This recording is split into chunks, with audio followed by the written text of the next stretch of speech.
Some stats that define the St. Louis Cardinals' disappointing season, plus a proposed Nolan Arenado trade to the American League East on today's episode of Locked On Cardinals.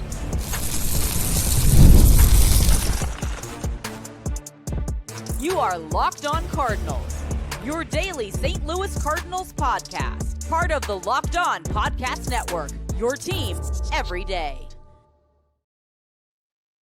Hey there, Cardinals fans. I'm JD Haffern, and I am your host for Locked On Cardinals, part of the Locked On Podcast Network, covering your team every day. You can follow me on Twitter X at JD Sports Radio, and you can follow the podcast at LO_Cardinals. I do want to thank those of you who make Locked On Cardinals your first listen every day, free and available wherever you get your podcasts. We're also on YouTube. If you haven't already, stop on by, like, subscribe, comment, interact with us, and hit that notification button so you know when the new episodes are posted. This is a show serving Cardinal Nation and giving the best fans in baseball all of the info about the birds on the bat.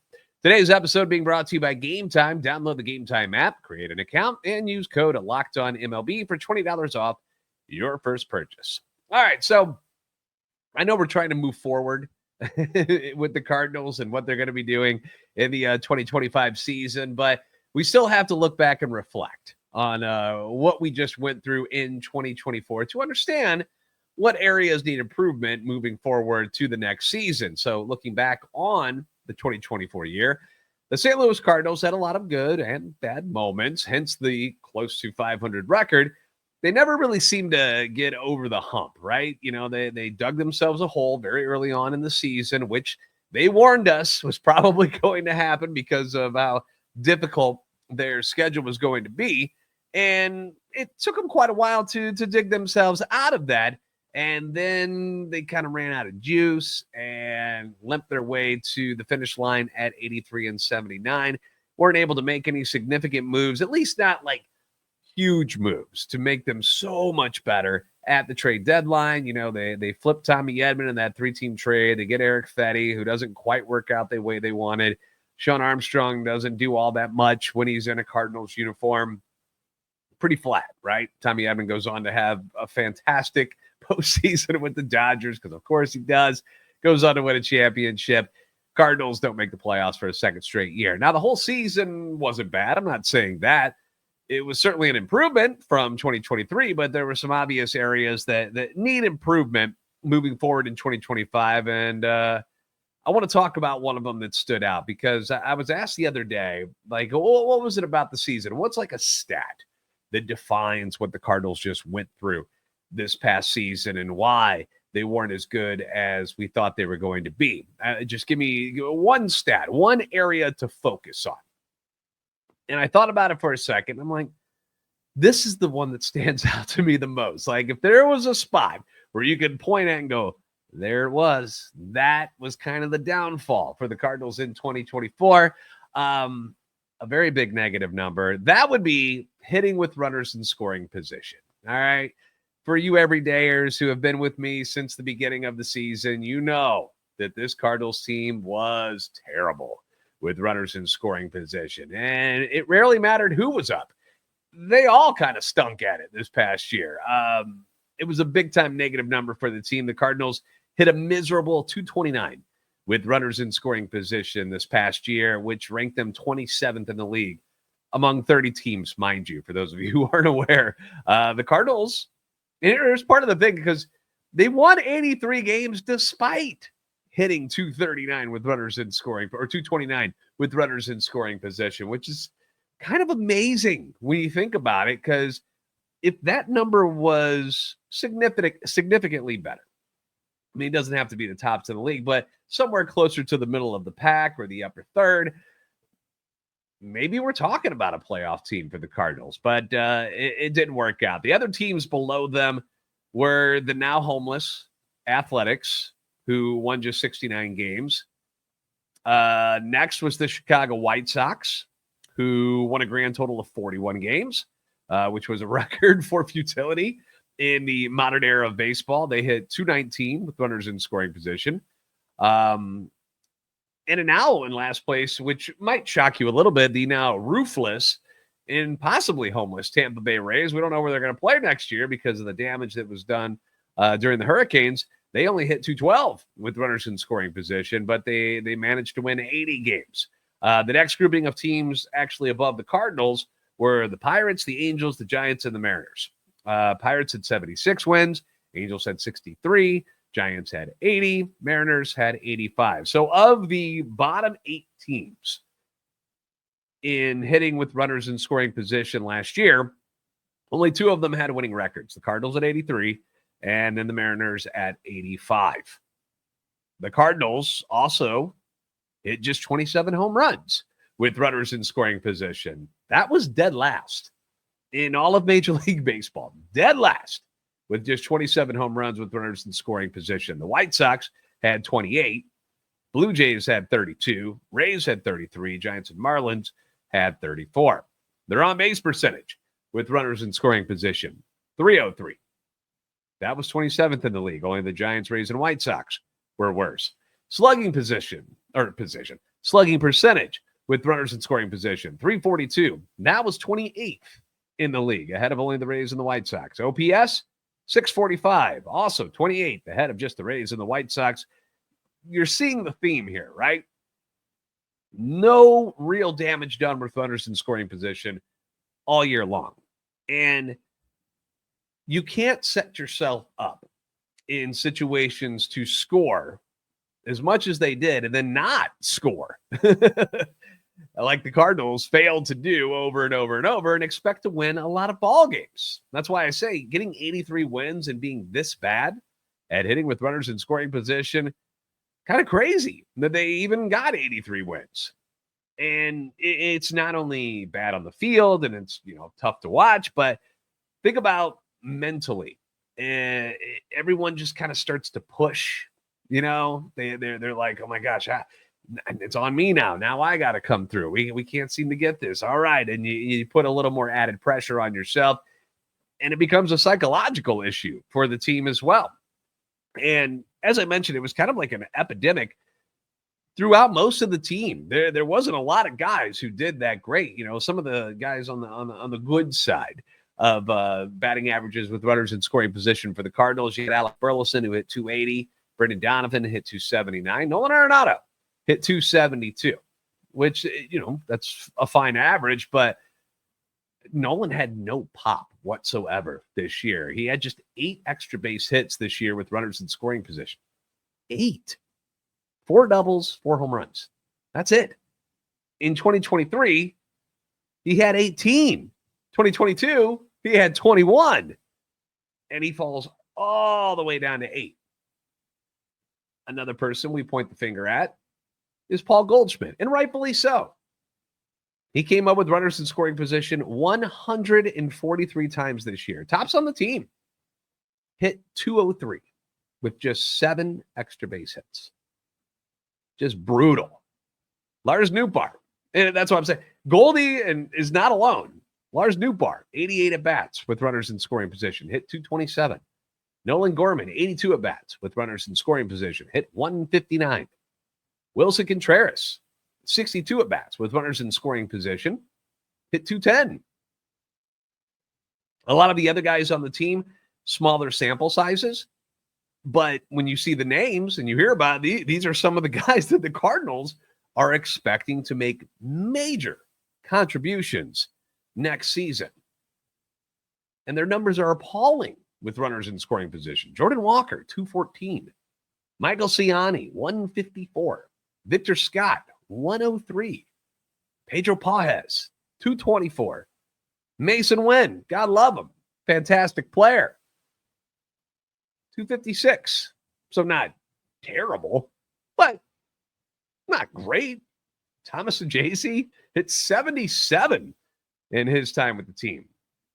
And those numbers just stood out to me. And when I was going over the question, I'm like, where is it? And I just, right there. Look at that. Look at that. How many games could the Cardinals have won if they'd just been a little bit better with runners in scoring position? What if they've been a whole lot better? Where would they have been then? But those numbers are going to have to improve a lot if this team is going to win some ball games in 2025 with this group of players. And that's just the plain and simple truth of the matter. And there's another area that kind of coincides with runners in scoring position that I want to harp on a bit next, a place that I want to see some improvement at when it comes to the Cardinals offensively. I'll tell you what that is next on Locked On Cardinals. There's not a whole lot of things better than going to a live sporting event. Baseball, wonderful, right? Basketball, whole lot of fun. NHL games, the Blues, going to football, college or pro. And with the Gametime app, you're going to be able to find tickets to all of your favorite sporting events that you want to be a part of, whether it is Blues hockey or SLU basketball or Mizzou football or the St. Louis Ambush or whatever it is that you're interested in. You got to get tickets to. The Gametime app is going to have you covered. That's where you're going to find fantastic deals. They got killer last-minute deals. They got all-in prices. They got views from your seat and their lowest price guarantee. They take the guesswork out of buying tickets to all of your favorite sporting events, but it doesn't stop there. They'll get you into shows to go see your favorite bands, whatever band you're into. I'm more of a metal guy. I like me some Slipknot and Mudvayne, and I like the heavier stuff. Getting into those concerts, Gametime's got your tickets. What about comedy? You want to see some of your favorite comedians that are touring right now? Got you covered. How about some theater? I know the new Wicked movie is coming out, but if you haven't seen it in the theater, I highly recommend you do that as well.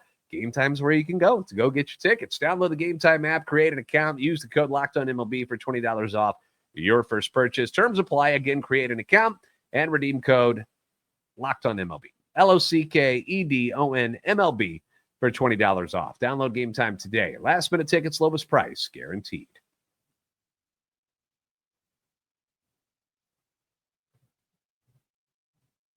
Thank you again for making Locked On Cardinals your first listen every day. You can leave comments on YouTube as well as on Twitter X anytime you want. Your feedback is always welcome and encouraged. I know we got a lot of people commenting about the Roki Sasaki conversation yesterday. And it's funny to me that people get all upset. They're like, why are we even talking about this? Why not? Why not? What else do you want to talk about here in the offseason? You know, that's a big story. Roki Sasaki coming to Major League Baseball, not going to cost as much money as everybody thought he would. So why not talk about it? Doesn't mean it's going to happen, but we can have a discussion, can we not? I want to have a discussion right now about another area on the offensive side of things that I want to see the Cardinals improve on. And we runners in scoring position obviously need some work. Sure, you could always use more home runs. Sure. But one of the places that I was kind of shocked that the Cardinals weren't as good at was the stolen base department. Speed. The Cardinals were 14th in on-base percentage this year. So, right in the middle of the pack. But they only stole 91 bases this past year, which ranked them 22nd in Major League Baseball. And I would love to see that number grow up. We've talked about this before. Everydayers know this. I grew up watching Whitey Ball as a kid, and I enjoy the speed aspect of the game. And nowadays, they've made it as easy as possible for teams to steal more bases. And for different reasons, the Cardinals don't do that. At least they didn't this past year. Granted, you have to have the guys who have speed get on base, which was a problem. Your top OBP guys were Wilson Contreras, who's not going to run a whole lot, had 4 stolen bases in half a season, but, not your guy. Ivan Herrera was next in OBP.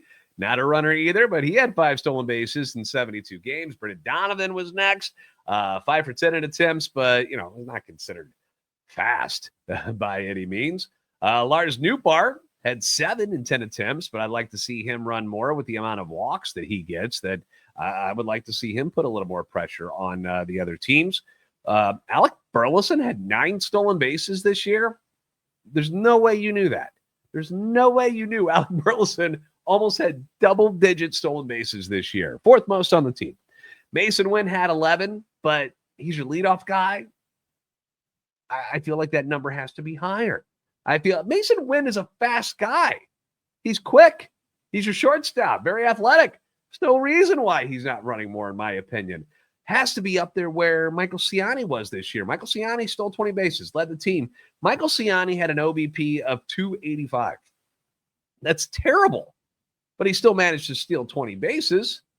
You can't tell me Mason Wynn, who had a better on-base percentage. I think it was 314. I don't have the stat in front of me, but I think that's what I saw earlier. But you can't tell me he can't swipe 20 or more bags next year and just put a little more pressure on those other teams. The pressure that we saw our catchers go through this past year where they were terrible at throwing out runners. It was brutal. Guys were just running around the bases. Every walk, every single was a double, sometimes a triple, and it sucked.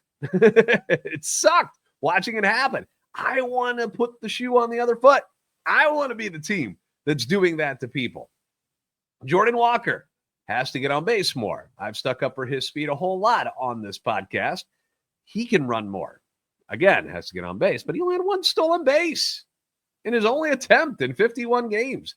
Victor Scott clearly has the wheels. You know he does. He was a speed merchant in the minor leagues. Got to get on base. That was the problem this year. Had 5 successful steals in 6 attempts, but that's over 53 games. Like, every time Victor Scott is on, he needs to take off. There's no excuse for him to just stand over there at first base and wait and wait. And no, go, run. You know, I watched the Brewers steal 217 bases this year. 5 guys stole 20 or more, with Bryce Terang swiping 50 on his own. Bryce Terang's on-base percentage was .316, like a smidge above Mason Wynn. And he had 50 stolen bases. You know what that tells me? That when he is on base, that dude is running. That dude is right. He's got a green light. Go. Take second. Turn it into a double. The Brewers are dictating the play. They're not waiting around for something to happen. They're being aggressive. The Cincinnati Reds, 207. So we're just going to go through the NL Central here. The Reds, 207 stolen bases. The last 2 years, they're running all over the place. They've got a couple of guys that are considered extremely fast. Obviously, Elly De La Cruz, elite speed, but not all of them. And they're running all over the place. The Cubs stole 143 bags. Pirates had 106. Then you look at some of the teams that I believe that the Cardinals are trying to emulate a little more when it comes to how they're using their payroll, how they want to rely on some young guys. Teams like the Tampa Bay Rays, Kansas City Royals, Cleveland Guardians. Those are kind of who they're trying to pattern themselves after, right? Guardians had 148 stolen bases. The Rays had 178. The Royals had 134. The Washington Nationals didn't have a great season this year. They're rebuilding with younger players. They led the league in stolen bases with 223. Like, you don't think that's going to help them turn things around quicker by being able to do that and dominate in one area? Offensively, the Cardinals don't dominate in anything. They're just kind of And that was something that, you know, had been brought up a lot last year, was like, what is their, who are they? What are they good at? What do the Cardinals do? Nothing. They're just kind of average in everything. They, you know, below average in some areas, but like there's no identity with this team. And I feel like there needs to be one. And when you're hitting in a cavernous ballpark like Busch Stadium, and the ball's not flying out and you're not getting those home runs, what are other ways that you can win? Whitey Herzog, the late, great Whitey Herzog. What did he do? He had the AstroTurf, which he knew speed would be great on that. And he had this huge ballpark. Why don't we use speed instead of relying on power? Let's hit the gaps. Let's turn singles into doubles, doubles into triples, and let's do it that way. It's an exciting brand of baseball. I think it's a winning type of brand of baseball that the Cardinals should probably embrace. I don't need 3 40 home run guys in the middle of my order. I need guys that are going to keep innings going, keep driving people in. I need guys stretching and putting pressure on the defenses, make them throw you out at other bases because you have speed. Again, you got to get guys on base to do it, which was kind of tough for some of these guys last year. But I would just saying, if they're going to improve, they got to be able to do something really good at least one area offensively. And if it's not going to be power, it's got to be on base percentage, stolen base, things like that. That's just my opinion. Now, We know that Nolan Arenado has been the center of trade discussions, or at least rumors. I shouldn't say discussions. I should say rumors, because nobody really knows yet. But ever since the Cardinals announced they're going to be doing this reset thing, Nolan Arenado's name has been tossed around as somebody that probably will be on the move. All right. People seem to have finally embraced that that's probably going to happen. And I saw a recent trade proposal that would send him to the American League East. And I want to get your opinion on that. And I'll share it with you next on Locked On Cardinals. Get ready to tackle the NFL action with FanDuel, America's #1 sports book, because right now new customers can bet $5. That's right, $5 measly dollars. What is that, like a cup of coffee at some places nowadays? You bet $5, you get $150 in bonus bets if you win that $5 bet. The FanDuel Sportsbook app, it's going to give you anything and everything that you need to place live bets on the NFL, and it's all in one place. So when you're watching a game and you get a hunch in the middle of the game that you're starting to sense a trend, they're gonna run the ball more this game, they're gonna throw the ball more this game, or the defense is they're playing lights out and they're shutting things down. You can check out the latest stats. You can view live play-by-play and so much more on the same page where you place your bets. Just visit FanDuel.com to join today. You'll get started with $150 in bonus bets if you win your first $5 bet. That's FanDuel.com. Never waste a hunch and make every moment more with FanDuel, an official sportsbook partner of the NFL.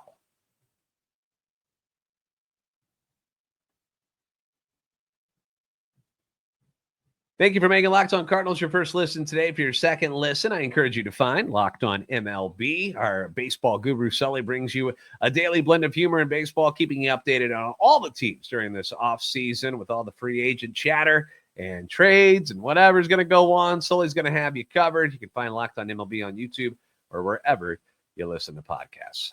All right, so trading Nolan Arenado. Just let's be honest, it seems like a logical thing to do, right? We love Nolan.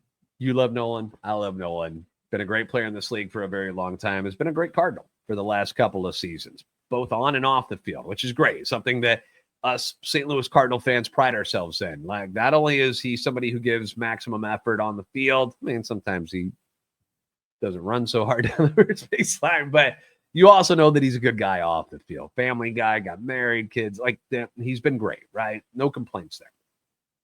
And we appreciate that. But business is business. And if the Cardinals can move the remainder of his contract, they would probably pull the trigger on a deal. As long as no one says they can do it, right? Because as you probably know, Nolan Arenado is one of the veterans who has one of those no trade clauses, essentially allowing him to veto any deal that the Cardinals make if he wants to. If he doesn't want to go to a certain team or a certain city or a certain division, he doesn't have to. He can stay a St. Louis Cardinal until he's done if he wants to. Two of those guys, Wilson Contreras and Sonny Gray, have reportedly let it be known that they are not interested in leaving. They want to stick around and remain a part of the St. Louis Cardinals organization, be a part of this reset, and help them get back to, the good old days, so to speak. Miles Michaelis apparently has a no-trade clause, which I had no clue about.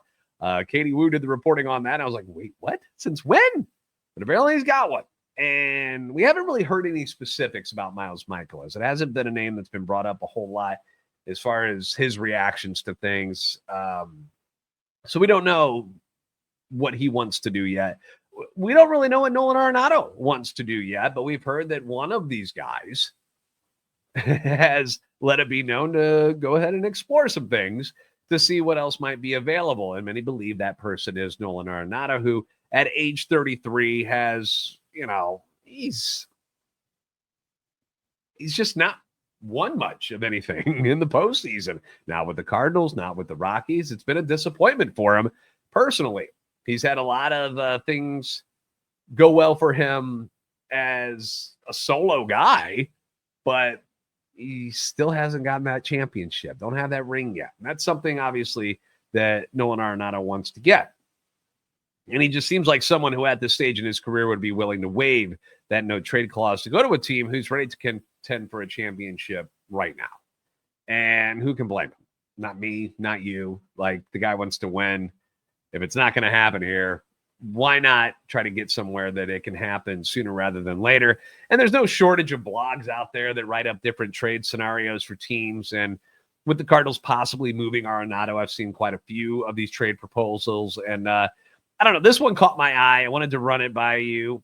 This one's courtesy of fan-sided Zach Presnell, who has one with the Yankees, but it comes with a disclaimer. So before I tell it to you, this trade proposal is something that he says would be good for the Yankees if they are not able to sign Juan Soto, who is being courted by a number of different teams for obvious reasons. He's awesome and he's young. He ain't going to be cheap, but obviously people want to talk to him. Rumors right now have the Yankees, the Mets, the Blue Jays, the Red Sox, the Dodgers, and somehow the Rays involved. I don't understand how the Rays can be in on this bidding war, but apparently that's the rumor. Wouldn't it be hilarious if he went to the Dodgers? Like Shohei, Soto, Betts, Freeman, Tommy Edman, and then all the pitchers, and then if they got Sasaki on top, like, no, it wouldn't be. That's not funny at all. Kidding, I hate that. But anyways, here's what Zach writes about when it comes to a backup plan for the Yankees if Soto leaves. He says, Juan Soto, Gleyber Torres, and a few key bullpen pieces highlight the Yankees free agency class. One piece of the backup plan would be replacing Torres at second base with another infielder. Adding a third baseman would allow them to move Jazz Chisholm Jr. back to his natural position at second base, and that would kind of work perfectly. That's where the Cardinals and Nolan Arenado enter the chat. ESPN insider Jeff Passan recently spoke on Arenado's trade market this offseason, saying another player whose no trade clause complicates things is Arenado, who turns 34 in April and spent 2024 as a league average hitter. Arenado is valuable. His glove at third still dazzles, but with $74 million left on the final 3 years of his deal, Colorado is paying $10 million of it. The Cardinals would need to eat money. Now, the deal that Zach proposes here would send Nolan Arenado and some cash considerations to the Yankees for two top pitching prospects, Will Warren and Cade Smith. So that's what it looks like if you're watching on YouTube. That's what he's got.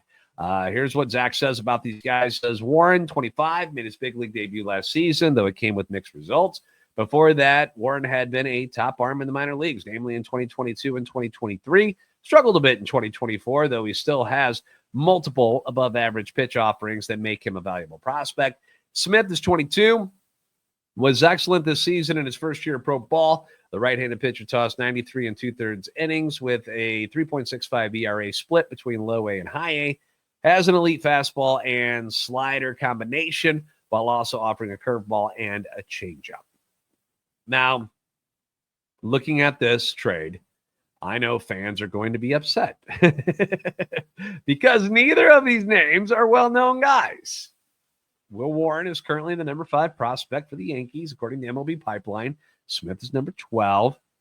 But if there's something at least I'm starting to learn about what could and couldn't happen this offseason, I'm learning that if Nato is dealt or any of these high-priced veterans get moved, we'd better temper our expectations on what the return is going to be. Because, and then this is specifically for Nolan Arenado, because of the decline in his offensive numbers, pointed out, what he'd been doing with runners in scoring position the last few years. The decline in his offensive numbers, decline in the power. His age, going to be 34, obviously, on the wrong side of 30 now. And, of course, the money that is involved in this. So we still don't know how much money the Cardinals might have to eat to send Arenado to one of these contenders. You're hoping, the hope is that, there are a number of teams like the Yankees, the Dodgers, the Astros, and others who will want him. So that creates some competition that, would help the Cardinals out. That would lead to them, perhaps getting better prospects and not having to eat as much money of that contract. But we'll have to wait and see when it all goes down. What are your thoughts on this deal? I need to know. Drop a comment down below or hit me up on Twitter X. Personally, I don't hate it. I get why we would want more, but from a business side, I get it. You can never have enough pitching. So getting two capable arms that, the Yankees have in MLB pipeline say are decent arms. That's good. That's a good thing. And you got guys like Nolan Gorman and Brendan Donovan who can move over to play third base. You've got a Thomas JC who can pick up the slack on any of the middle infield spots. Not that you need somebody for Mason Wynn, but if something were to happen, you've got him to play shortstop, but you got these other guys that can play some third base. You're going to save a buttload of cash. I get that. And maybe with those savings, you can use it towards some other areas that could use a little bit of grooming until this franchise gets back, on its feet again. So I don't hate it. Yeah, I wish we could get more, but I understand it. I understand the business side of it. But I'll tell you one thing. I wouldn't want to be Nolan Arenado in this situation, to be honest with you, because if his sole purpose is a backup plan to Soto and he would have to fill the shoes left by Soto, I mean, talk about pressure. Yikes. That would not be easy. And we all know playing in the Bronx, not the easiest place to play. They were booing Aaron Judge in the playoffs. Arguably the best hitter in baseball. They're booing him in the playoffs. So if I was Nolan Arenado, I'd think twice about going and playing in a place like New York, but maybe he would like the challenge. We'll see. Drop your thoughts below. Check out the link in the description for Zach's full write-up that he's got up at fansided.com. Thank you guys for making Locked on Cardinals your first listen every day. If you haven't already, give me a follow on Twitter X at LO_Cardinals and at JD Sports Radio. Please like and subscribe on YouTube, making that push for 11,000 subscribers. Can't do it without you. You guys are the best fans in baseball for a reason. I'll see you next time on Locked on Cardinals.